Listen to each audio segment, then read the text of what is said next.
So today we're taking a quick trip to the beach with this little guy, the DJI Osmo 360. And pretty much all the footage you're gonna see in this video is gonna be straight from the camera.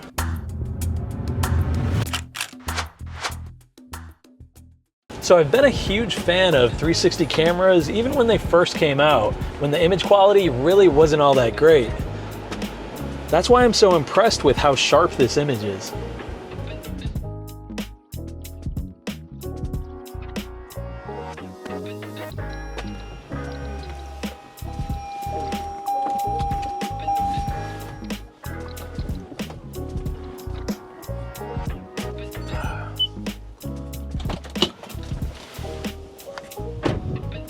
So the camera does shoot in 8K, which is a lot of K, but that does bring up a good point.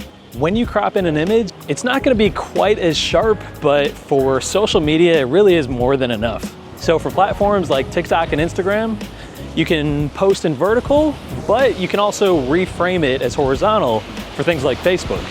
So that is, of course, something you can't do with the regular phone, but if you want your family or friends to feel fully immersed, you can't really get much better than this.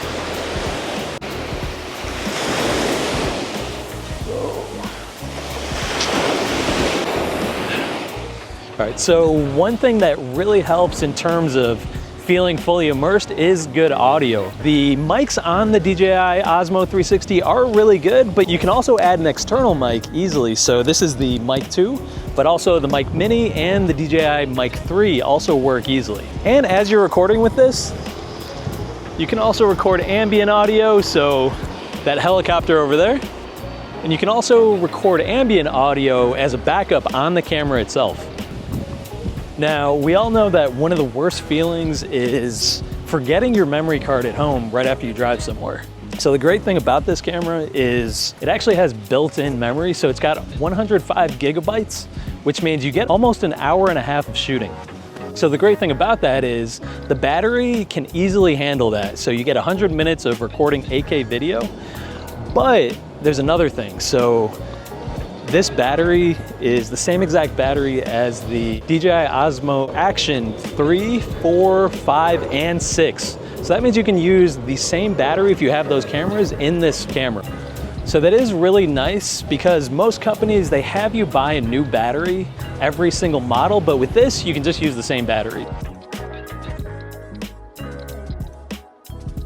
So now for a few tips. So when you are recording with this camera, you can see the selfie stick, it is completely invisible, so it does kind of look like the camera's floating there. So you want to be careful filming anything on the sides of the camera, because if you get too close like this, you kind of see how the lens is distorted. So you want to try to avoid that. Now, one of the most important things when using a camera like this is to make sure you just don't treat it like a normal camera. Since it captures everything around you, you want to make sure you take full advantage of that. So go nuts, have fun. You can get some pretty crazy angles. Now that you got all your awesome footage, let me show you how to edit it. And the first thing we're going to do is download the DJI Mimo app. And once you do, we're going to open it up and we're going to turn the camera on and connect to it. And once we connect, we have access to all the files we shot today. And to edit, we're just going to select this one here, and then we can just play it. And we're going to select this tracking button here, and then I'm just going to select myself. So we don't have to be perfect.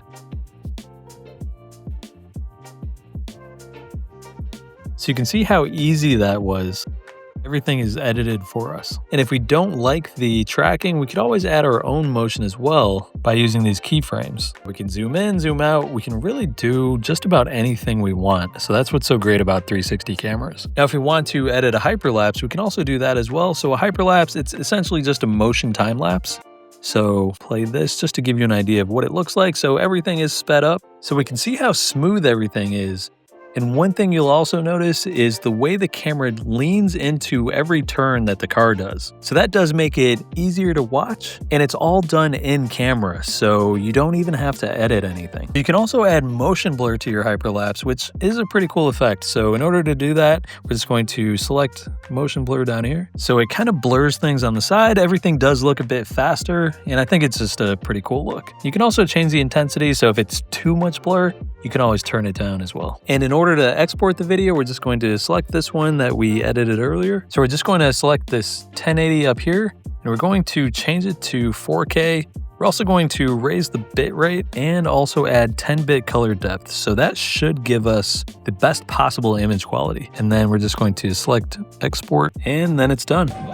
So if you had an Osmo 360, what would you capture? Let us know in the comments, and if you want your own Osmo 360, you can buy one on dronenerds.com with the link below. And thanks for watching.